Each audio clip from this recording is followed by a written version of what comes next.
कोई और बात नहीं है, बस एक ही रगर लगा बैठी है, बरऊं शंभू न त रहूं कुमारी। मैं कुमारी रहना मुझे मंजूर है सप्तर्षि, मगर मैं दूसरे के बारे में कभी सोच ही नहीं सकती। इसलिए अगर आप चाहते हैं कि मेरा विवाह आप कराने में अगर हमें सहयोग देना चाहते हैं तो आप जाएं, जिन्होंने आपको भेजा है आप उनको जाकर कहें कि मैं उनके अतिरिक्त, शिव के अतिरिक्त मैं और किसी की बन ही नहीं सकती, चाहे मुझे करोड़ों जन्म लेना पड़े। भगवान शिव ने सप्तर्षि को भेजकर अपनी समाधि पुनः लगा दी। सप्तर्षि वहां बहुत दिन तक रुके, पार्वती जी को समझाने का भी प्रयास किया, लेकिन पार्वती जी को क्या समझाएंगे, पार्वती जी ने स्वयं उन्हें समझाकर विदा कर दिया।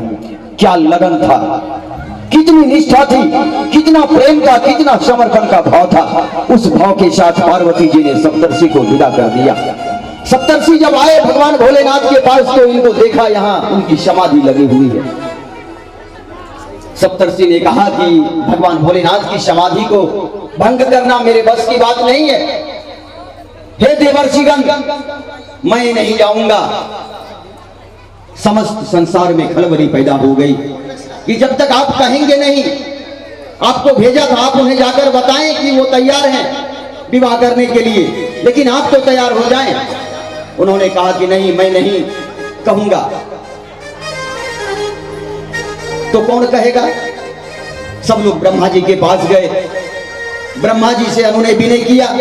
ब्रह्मा जी ने कहा कि मैं तो हरगिज नहीं जाने वाला, क्योंकि इन सब का जड़ तो मैं ही हूं। मैंने ही तारकासुर को वरदान दिया था, इसलिए मैं उनके पास नहीं जाऊंगा। कोई दूसरा उपाय करो, हो या ना हो। ब्रह्मा जी ने अपना आसन छोड़ दिया, मीटिंग हॉल से वो भाग गए ब्रह्मा जी।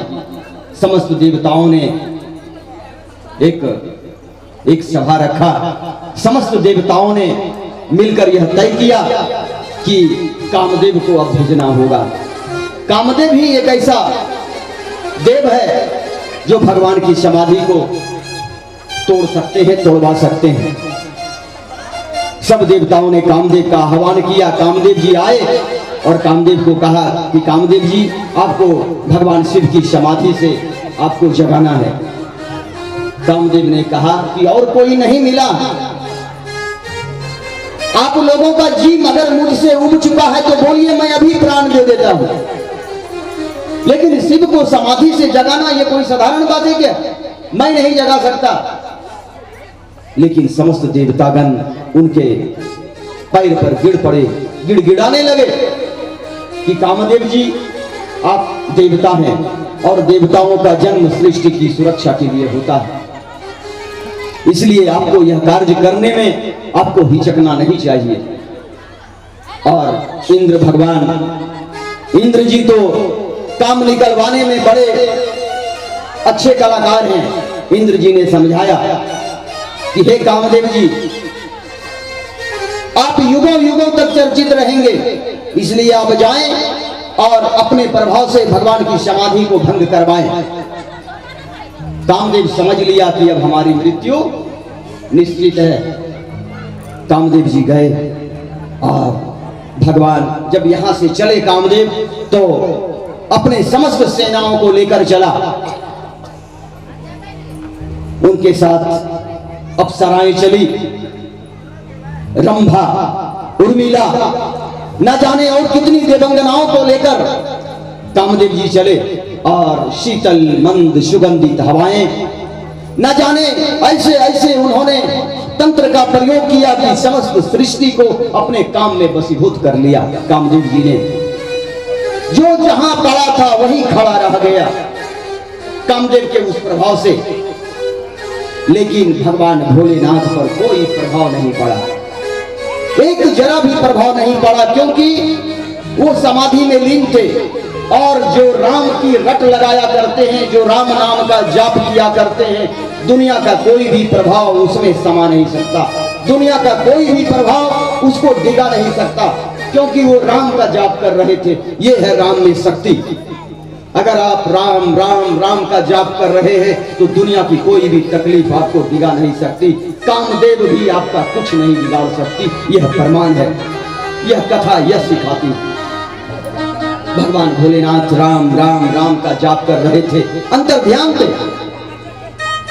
कामदेव ने अपनी सारी प्रक्रियाएं पूरी कर ली, जितने उसके पास अंतर तंत्र मंत्र थे उन्होंने सबका प्रभाव दिखाया, लेकिन शिव जी के समाधि पर कोई अंतर नहीं पड़ा। कामदेव ने सोचा कि अब तो मुझे मरना ही होगा। कामदेव सामने एक आम का पेड़ था, आम के पेड़ पर कामदेव जी चढ़े और आम के पत्तों की आड़ से उन्होंने पुष्प धनुष पर बाण छोड़े और भगवान शंकर को हृदय में वो बाण लगा। भगवान शंकर तिल मिलाकर उन्होंने अपनी आंखें खोली, चारों तरफ देखा, कहीं कोई नहीं, सब भाग गए थे। जितने उनके साथ सभी देवी देवताएं उनके सहयोग में आए थे, अप्सराएं भाग गई, बस एक कामदेव आम के पत्ते की आड़ में छिपा रहा। और भगवान ने जब अपनी आंखें खोली, कहीं कोई नहीं दिखा, तब उन्होंने अपने तीसरे नेत्र से जब देखा तो कामदेव को वहां पाया, और तीसरे नेत्र के खुलते ही कामदेव जलकर भस्म हो गया। बोलिए शिव शंकर महादेव की। क्या प्रभाव था भगवान भोलेनाथ का कि त्रिनेत्र के खुलने मात्र से कामदेव जलकर भस्म हो गया। रति सब जानती थी, कामदेव जी की पत्नी रति सब जानती थी। रति दौड़ी दौड़ी आई, भगवान के चरणों में गिर पड़ी कि प्रभु ये क्या हो गया, प्रभु इनका क्या दोष था, समस्त देवी देवताओं ने भेजा था इनको, ये तो देवताओं का काम करने के लिए आया था प्रभु, लेकिन आपने हमारे पति को जलाकर भस्म कर दिया। हे नाथ, अब हमारा क्या होगा, हमारी रक्षा करें, हमारे पति को जीवित कर दें। भगवान भोलेनाथ असमंजस में पड़ गए। उन्होंने कहा कि मैं कामदेव को जीवित तो नहीं कर सकता, लेकिन मैं एक वचन देता हूं कि जितने भी संसार के चराचर जीव हैं, मनुष्य पशु पक्षी जीव जंतु जितने भी जीव हैं इस संसार में, सब में कामदेव का प्रभाव हो जाएगा। और उसी क्षण से समस्त जगत में जितने भी चराचर जीव थे उनके अंदर काम वासना का प्रभाव हो गया। लेकिन रति ने कहा कि प्रभु इससे मुझे क्या मिलेगा, संसार को काम वासना तो मिल गया, लेकिन मुझे क्या मिलेगा, मुझे कब मिलेगा। भगवान शिव शंकर ने कहा कि देखो रति, मैं इसे वापस तो नहीं कर सकता, लेकिन द्वापर युग में भगवान कृष्ण का अवतार होगा और फिर उनका विवाह रुक्मणी जी से होगा और उन्हीं की गर्भ से प्रद्युम्न जी जन्म लेंगे, वही तेरे पति के रूप में, कामदेव के रूप में, प्रद्युम्न के रूप में प्रकट होंगे। बोलिए प्रद्युम्न जी महाराज की। रति ने भोलेनाथ को प्रणाम किया और वहां से धीरे धीरे चल दिए। उनको रति के जाने के बाद भगवान ने आस पास किसी को नहीं देखा।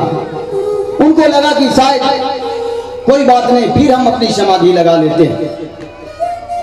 आसपास कोई था नहीं, पत्नी थी नहीं, संसार से कोई लोभ नहीं था, कोई मोह नहीं था, अपनी समाधि पुनः लगा ली। लेकिन अभी शुरुआत समाधि थी। जब देवताओं ने जान लिया कि कामदेव जलकर भस्म हो गया, समस्त संसार में इस बात की चर्चा हो गई, फैल गई, सभी देवता लोग आए और भगवान शंकर के चारों तरफ घेर कर खड़े हो गए और बड़े विनम्र भाव से सभी देवतागण कहने लगे ब्रह्मा जी को कि ब्रह्मा जी आप आवाज दें भगवान भोलेनाथ को। सब जय जयकार करने लगे, भगवान भोलेनाथ की जय। सबने अपने अपने तरीके से उन्हें प्रणाम नमस्कार किया। भूतनाथ की जय, शिव शंकर महादेव की जय, महाकालेश्वर की जय, ओंकारेश्वर की जय, जय जय हो बैजनाथ की जय, जय जय हो धनकुंडनाथ की जय, जय जय हो गोनू धाम की जय, जय जय हो नागेश्वर धाम की जय। अन्य प्रकार से सभी देवी देवताओं ने अपने अपने तरफ से उनका गुणगान किया। लेकिन भोलेनाथ आंख बंद किए हुए थे, अभी समाधि में लीन नहीं हुए थे, क्योंकि ये ताजी घटना थी, समाधि में जाने में भी समय लगता है। भगवान भोलेनाथ को लगा कि सब लोग आ गए हैं। ब्रह्मा जी ने कहा कि मैं नहीं कहूंगा, आप ही लोग कहिए। सब देवी देवता डरने लगे कि मैं नहीं कह सकता, आप कहें। तब सब लोग मिलकर एक साथ उनका भजन गुनगुनाने लगे।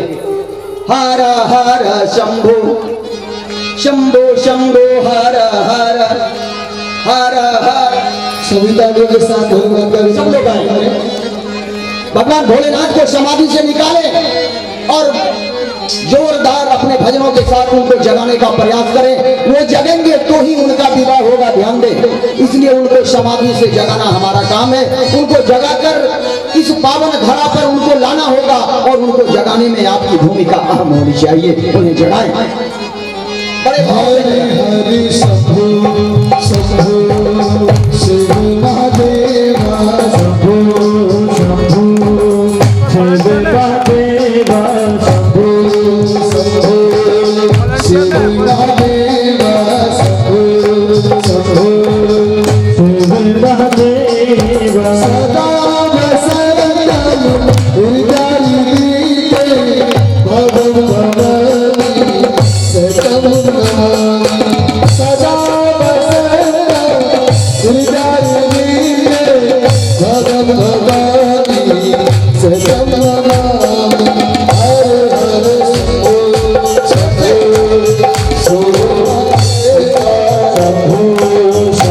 शिव महादेवा शंभो शंभो शिव महादेवा शंभो शंभो शिव महादेवा शंभो शिव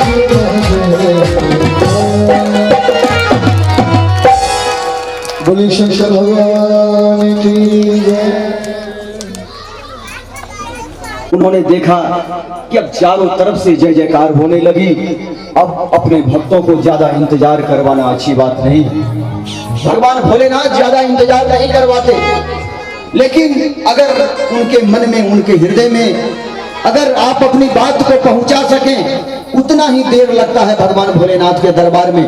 अगर आप अपने मन से, अपने प्रभाव से अगर उनके हृदय में अपना संदेश पहुंचा सके, तो उतना ही पल लगता है हमारा और आपका संकटों का समाधान करने में। उतने क्षण में भगवान भोलेनाथ ने अपनी समाधि खोली। चारों तरफ देवी देवताओं का आगमन हुआ था। सबों ने पूछा,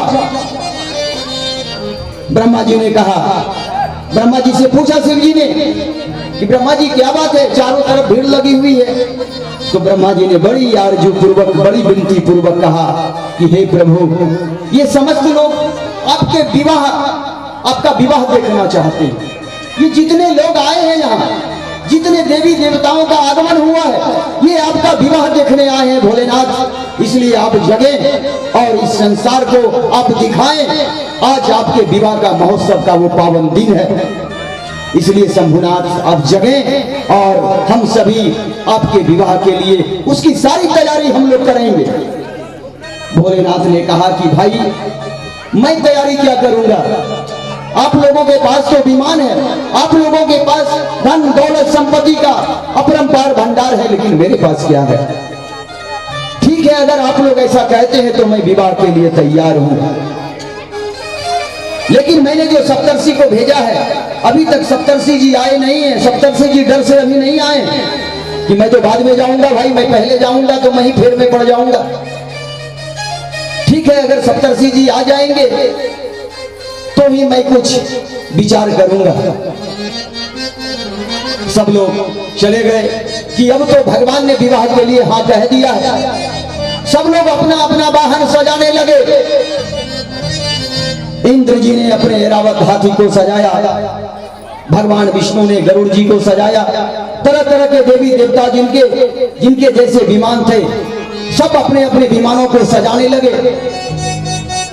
और इधर मैया पार्वती बड़े ही भाव में भगवान का भजन कर रही है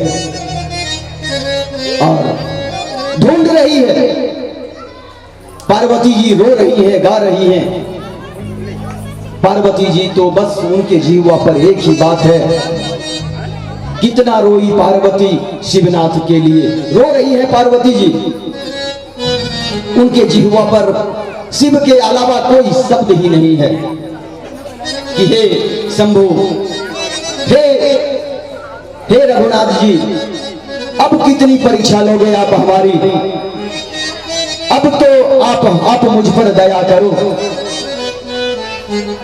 वर्षों वर्षों तक हमने तपस्या की है।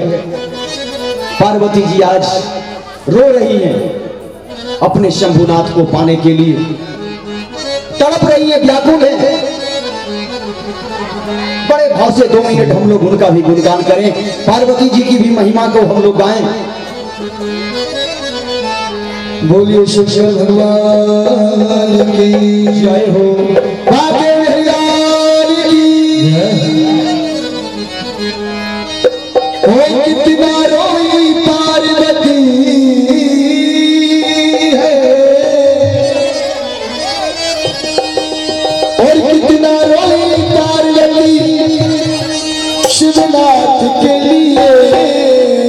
मीठी तालियों के साथ ओ कितना रोई पार्वती शिवनाथ के लिए। मैं तो प्राण का चुनी भोलेनाथ के लिए, मैं तो प्राण का चुनी भोलेनाथ के लिए। कितना रोई पार्वती शिवनाथ के लिए, कितना रोई पार्वती शिवनाथ के लिए।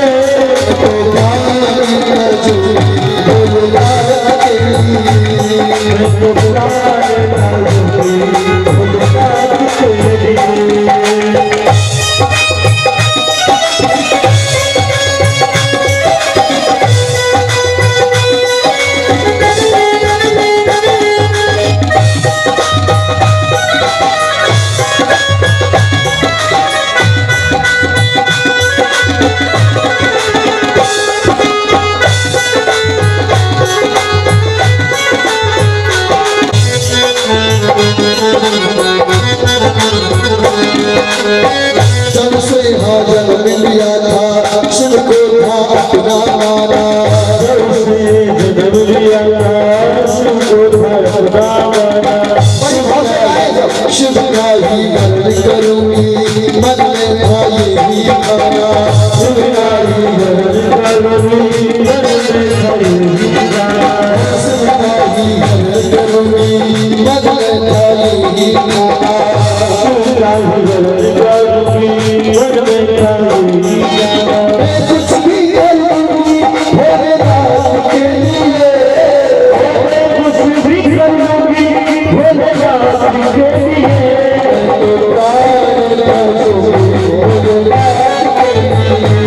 मैं तो प्राण भोलेनाथ के लिए।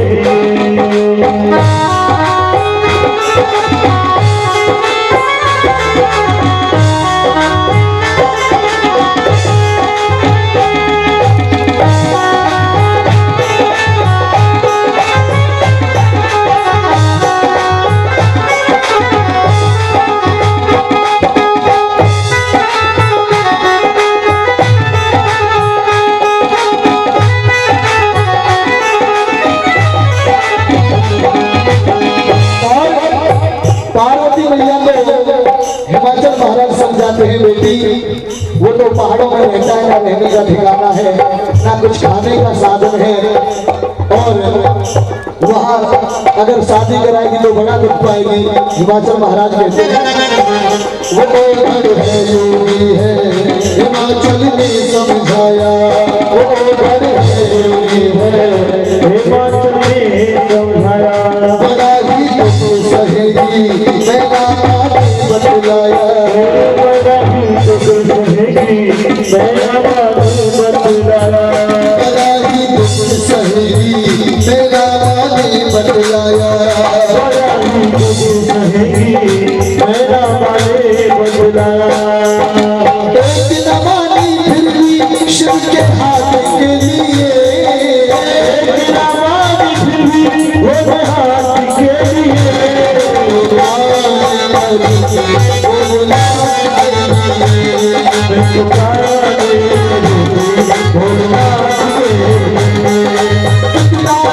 पार्वती शिवनाथ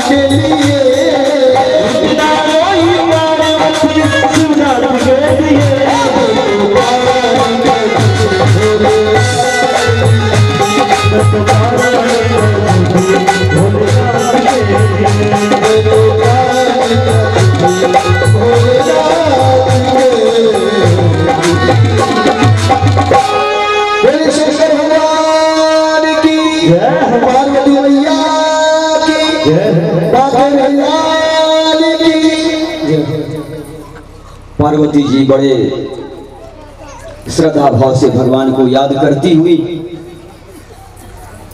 उन्हीं का गुणगान कर रही हैं, उनके अलावा कोई नहीं चाहिए। हिमाचल जी ने भी समझाया, माता मैना ने भी समझाया, लेकिन पार्वती जी अपने जिद पर अडिग थी। तब ब्रह्मा जी आए और ब्रह्मा जी ने सारी बातों का निपटारा किया।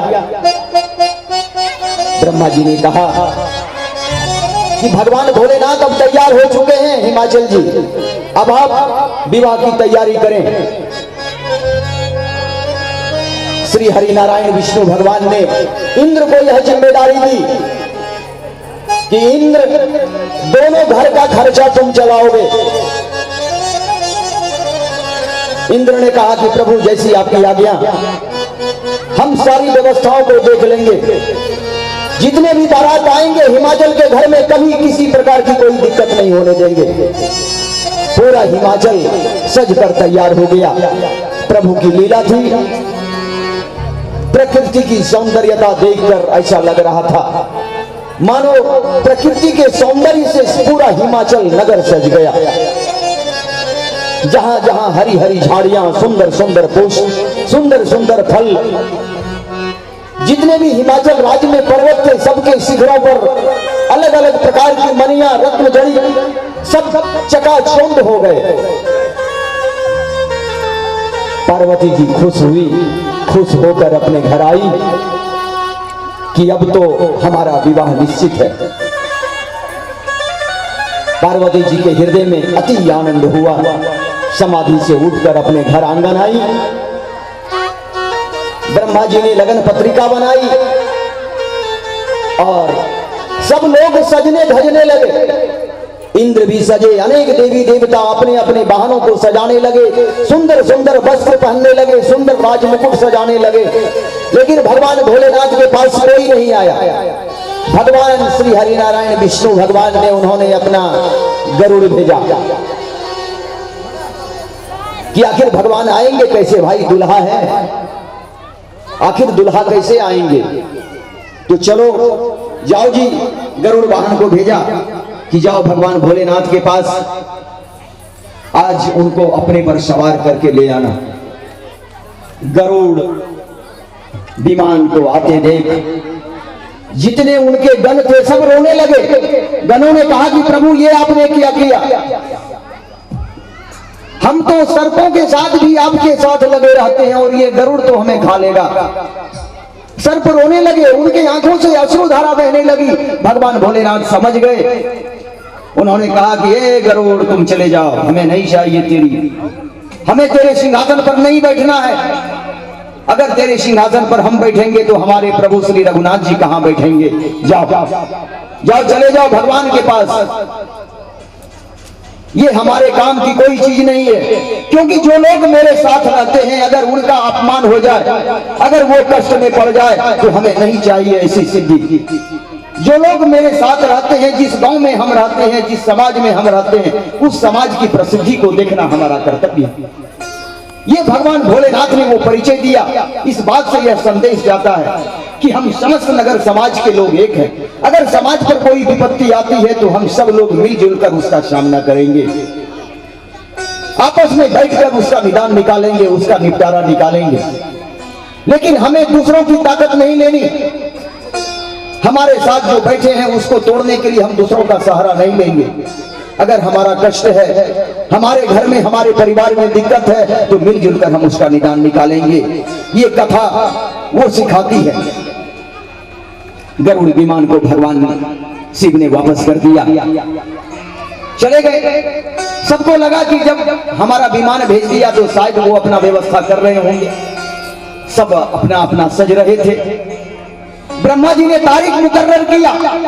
ब्रह्मा जी ने उस लगन पत्रिका में डेट दिया, 17 फरवरी 2025 का डेट दिया। आज कितना तारीख है? आज कितनी तारीख है? आप लोग बोल नहीं रहे हैं, इसका मतलब आप लोगों का ध्यान कथा में नहीं। आज 17 फरवरी 2025 की लगन पत्रिका बनी। ब्रह्मा जी ने लगन पत्रिका बनाई। 17 फरवरी को भगवान शिव जी का विवाह महोत्सव, लगन पत्रिका पढ़ी गई, सब तैयार हो रहे हैं, देवी देवतागण सब लोग तैयार हो रहे हैं, मगर शिव जी के यहाँ आज जिनका विवाह है, जिनकी शादी है, उनके यहाँ कोई खुशी नहीं है, लेकिन समस्त संसार खुशी है। ये भगवान भोलेनाथ की परंपरा रही है और बारात की पहली परंपरा की शुरुआत अगर इस धरा पर आई है तो भगवान शिव के बारात से आई है।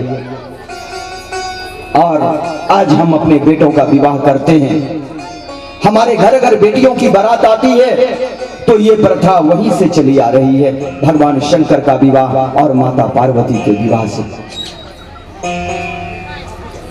आज भगवान भोलेनाथ के घर में कोई नहीं है उन्हें सजाने वाला, सब देवतागण अपना अपना विमान सजा रहे हैं, स्वयं सज रहे हैं। भगवान शिव एक शिला पर बैठे हुए हैं।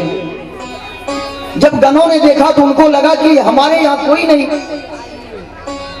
उन्होंने कहा कि हे बाबा, हे भोले बाबा, सब देवता लोग अपना अपना सज धज कर तैयार हैं, शादी आपकी है या देवताओं की? भगवान हंसने लगे, मुस्कुराने लगे। भगवान ने कहा कि शादी मेरी वो लोग करा रहे हैं अपनी व्यवस्था के लिए। इस ब्रह्मांड पर, इस पृथ्वी पर संकट आ गया है, इसके लिए हमें उनकी बात माननी पड़ेगी। विवाह तो मुझे ही करना है, लेकिन खुशी आज सारा संसार मना रहा है। अगर मेरी खुशी चली जाए तो चली जाए, अगर सारा संसार, सारा समाज, सारा परिवार अगर खुश रहे तो ये कथा हमें सिखाती है। घर का मुखिया अगर दुख में हो तो कोई बात नहीं, लेकिन घर के अगर सारे सदस्य अगर खुश हों तो इसमें परिवार का मुखिया भी खुश हो जाता है। ये कथा हमें सिखाती है। और भगवान भोलेनाथ ने कहा कि कोई बात नहीं, सबको सजने दो। भगवान शिला पर बैठे, उनके गणों ने जाकर कहा कि प्रभु अगर आपकी आज्ञा हो तो मैं आपको सजाऊं। भगवान भोलेनाथ हंसने लगे। उन्होंने कहा कि लोग तरह तरह के साजो सामान सजा रहे हैं, तुम हमें क्या सजाओगे? मुस्कुराने लगे और कहा कि चलो कोई बात नहीं, अगर तुम्हारी यही इच्छा है तो तुम हमें सजाओ। सब गण दौड़ पड़े, सब गण दौड़ पड़े अपने अपने साजो सामान के लिए। श्मशान गया कोई, वहां से भभूत उठा लाया, और कोई कहीं गया वहां से नरमुंड उठा लाया। एक गण गए सांपों को पकड़ के लाया, अनेक प्रकार के सांप आए। उसमें जो मणि वाले जो सर्प थे, 10 सर्पों को एक जगह इकट्ठा किया और एक जगह बांध के, मोर पहनाते हैं ना तो मोर में आगे वाले लच्छी निकलता है ना, ऐसा नगरिया बना के सांपों की वो लटकती पूंछ भगवान के आगे और मणि उनके मोर। भगवान ने जब देखा तो लगा कि वाह क्या बात है, बड़ी सुंदर से भगवान का श्रृंगार किया उनके गणों ने। बड़े बड़े बिच्छुओं को लाया गया, कुंडल की तरह लटकाया गया। क्या करेगा गण, कहां जाएगा श्रृंगार का दुकान खोजने? बिच्छू को पकड़ा, कान में कुंडल डाल दिया। छोटे छोटे सर्पों को पकड़ा, उनका छोटे छोटे सर्पों को कलाई में बांध दिया। जितने सर्प आए थे सबको सजा दिया। एक सर्प बच गया, वो खड़ा खड़ा रोने लगा, अकेला पड़ गया, वो रोने लगा वो सर्प। उसने कहा कि प्रभु मेरा क्या दोष था, मैं भी तो आया था सबसे पहले और मैं ही बच गया। प्रभु आपने मुझे ठुकरा क्यों दिया? भगवान भोलेनाथ ने उस सर्पों की बात को सुन ली। यही भगवान भोलेनाथ की उनकी असी अनुकंपा है कि भगवान भोलेनाथ हर प्राणियों की बात को समझ लेते हैं। नग्न अवस्था में बैठे हुए थे भगवान भोलेनाथ, उतने वर्षों की समाधि के पश्चात एक गणों ने बागंबर लाया, बागंबर लपेटा, काला बागंबर था, वहां ठंडा का मौसम था, उनके बागंबर कड़े हो गए थे।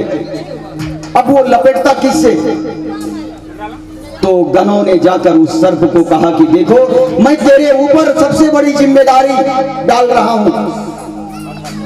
उसने कहा कि मेरे लिए तो अत्यंत खुशी की बात है कि अगर भगवान भोलेनाथ के स्वर्ग में अगर हमारा जीवन भी चला जाए तो हमें गर्व महसूस होगा। गणों ने कहा कि सुनो, तुम्हें जीवन नहीं देना है, जीवन दोगे तो तुम जाओगे तो जाओगे, महादेव को भी लेके चले जाओगे। और बाघंबर को लपेटा और उसी सर्प को, उस बाघंबर को कस के बांध दिया। आज भगवान का श्रृंगार सब गणों ने मिलकर किया, बड़े भाव से श्रृंगार करते हैं भगवान का सब गणों ने मिलकर। आए हम लोग मीठे मीठे भाव में गाएं। कर्पूर गौरा करुणावतार हो दूल्हा सरकार भोला जी। आप लोग मीठे मीठे भाव में गाएं। कर्पूर गौरा करुणावतार हो दूल्हा सारा के माऊरी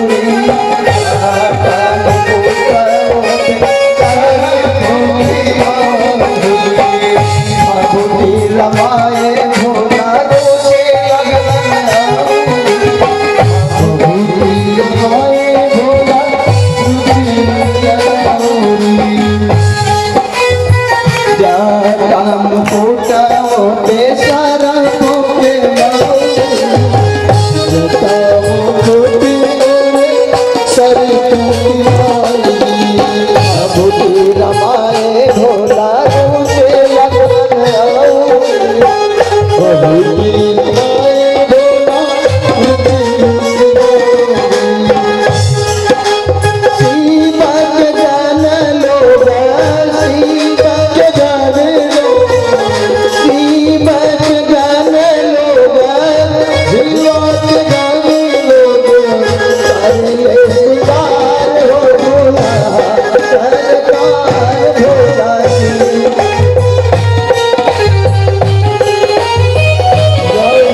Sam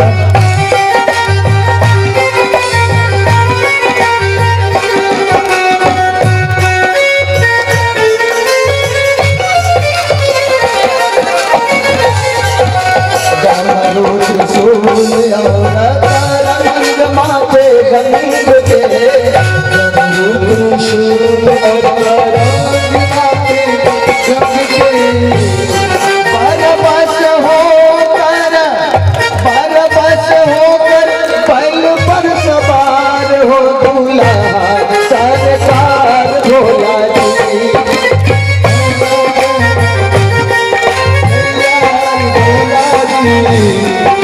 बोलिए शंकर भगवान की जय हो। सभी मस्ती में झूम झूम नाचते हुए भोले बाबा की बारात में सम्मिलित होंगे। सजी रहे भोले बाबा तेरा भोले बाबा सजी रहे भोले बाबा तेरा सजी रहे भोले बाबा तेरा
सभी सजकर तैयार हो गया। गनों ने सजाया भगवान भोलेनाथ को, तरह तरह के भभूत लगाकर उन्हें सजाया गया। और अब उनके पास सवारी तो थी नहीं। आप लोग कथा में ध्यान दें, भगवान भोलेनाथ के पास सवारी नहीं थी। समस्त गनों ने कहा बैठा दो भोले बाबा, कि बाबा कुर्सी पे बैठा दो। और सभी से मेरा अनुरोध है, जो खड़े हैं वो बैठ जाए कृपया, सभी बैठ जाए। हमारे जो लोग हैं उनके पार्वती मैया की एक बार जोरदार जयकारा है। ओम नमः पार्वती पते हर हर महादेव। दर्शन करें, बड़े श्रद्धा भाव से अपने नेत्रों से भगवान का दर्शन करें और उन्हें हृदय में स्थापित करने का प्रयास करें। आज साक्षात भगवान भोलेनाथ कैलाश से चलकर आए हैं हिमाचल में, और हम सब हिमाचल नगर के लोग हैं। माता पार्वती का आज हम लोग कन्यादान करेंगे बड़े श्रद्धा भाव के साथ। श्री राधे। सबसे पहले हमारे जो परीक्षित जी हैं वो शंकर भगवान का माँ पार्वती का पूजन करेंगे। और उसके बाद सभी माताओं को वारी वारी से आना है और भोलेनाथ का आशीर्वाद प्राप्त कर जो भी 5 फूल पुष्प भेंट बने भोले बाबा को अर्पित करना है। सबसे पहले हमारे परीक्षित जी महाराज वो भोले बाबा का पूजन करेंगे और पंडित जी वेद मंत्रों द्वारा भोले बाबा का विवाह संपूर्ण कराएंगे। पार्वती की जय। ओम नमः पार्वती पदे शिव हर हर महादेव। शिव शंभो शिव शंभो शिव शंभो। अहो भाग्य है हमारा कि आज हम समस्त नगरवासी भगवान भोलेनाथ और माता पार्वती के विवाह महोत्सव का हम लोग आनंद ले रहे हैं। ऐसा क्षण हमारे जीवन में कभी कभार मिलता है मेरे भाई, इसलिए कथा का श्रवण करें और भगवान ओम हरि ओम अहो मंगलम भगवान विष्णु मंगलम गरुड़ध्वज मंगलम पुंडरीकाक्ष मंगलास्तनो हरे।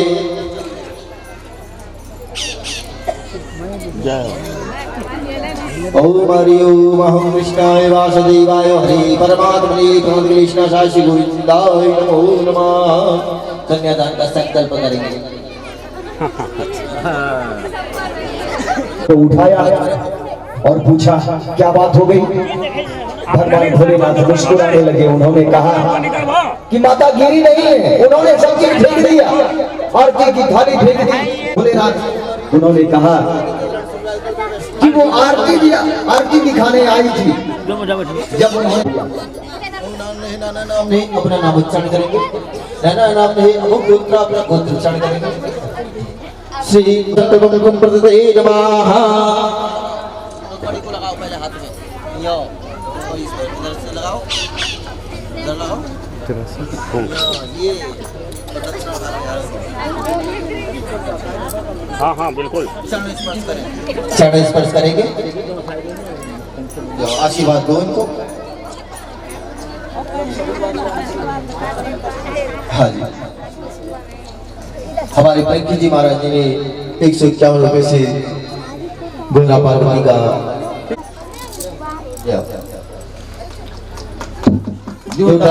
स्वागत करें। अच्छी मनोकंपा है हम समस्त नगरवासियों की। हाँ जी कि आज जो पूजन के लिए आना चाहते हैं वो शीघ्र आ जाए। सभी माता बहनों श्रद्धा भाव से पूजन करें। पैसों की बात नहीं। हाँ पैसों की कोई बात नहीं है।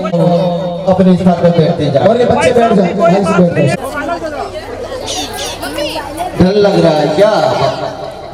हमने तो इसलिए नाग शीघ्र आए और पूजन कर। कृपा है कि आज हमारे सामने भगवान शिव कैलाश छोड़कर हिमाचल प्रदेश में आए और आज भगवान के स्वरूप का दर्शन करें और मन में ये भाव रखें कि हम भगवान शंकर का साक्षात और माता पार्वती का पूजन कर रहे हैं।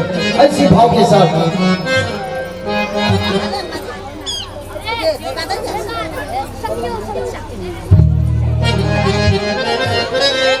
भगवान शिव हम लोगों के दरवाजे पर आए हुए हैं। हम लोगों के समाज में आए हुए हैं। सभी बारी बारी से पूजन करें। तो हमारे मिथिलांचल में बिहार की नगरी में भी तो आइए मीठी मीठी तालियों के साथ गाली से स्वागत करें भगवान शिव का।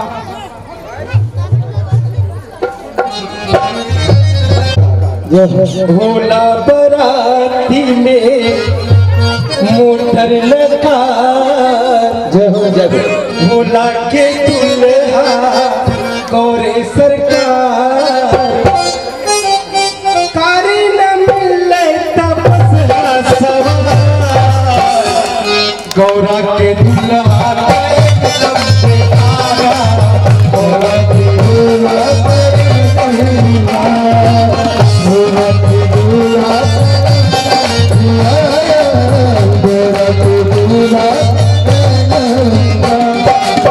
भोला बराती में मोटर लगा गौरा के दुल्हा भोले सरकार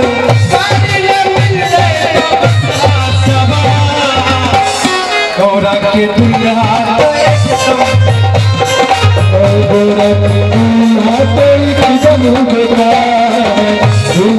दुल्हा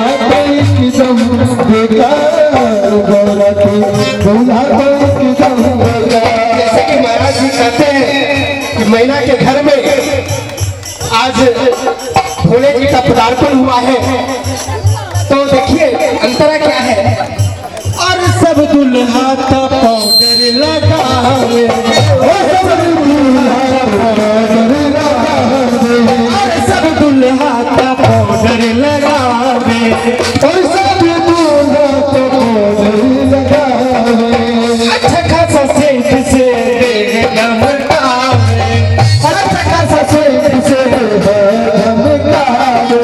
हम रोता भोले बाबा भस्म रमावे, हम रोता भोले बाबा भस्म रमावे। ध्यान लगावे और आसन जमावे, ध्यान लगावे और आसन जमावे। गला में पहने, गला में पहने सांपों के हार। गोरा दूल्हा तो बदली बहार, गोरा दूल्हा तो बदली बहार, गोरा दूल्हा तो एकदम बेकार है, गोरा बाराती में मोटर लगा, गोरा बाराती में मोटर लगा, गोरा के दूल्हा भोले सरकार, गोरा के दूल्हा भोले सरकार। तारी न मिले तब बस सवार, गोरा के दूल्हा तो एकदम बेकार, गोरा के दूल्हा तो एकदम बेकार, गोरा के दूल्हा तो एकदम बेकार, गोरा के दूल्हा तो एकदम बेकार। और क्या? रही रही मैना जी, रही रही मैना जी दूल्हे का पास, गोरा का दूल्हा तो एकदम बेकार, गोरा का दूल्हा बेकार, गोरा दूल्हा तो एकदम बेकार। जोरदार तालियां हमारे भाई के लिए, बहुत सुंदर गाली सुनाई। श्री राधे। जो भी बात है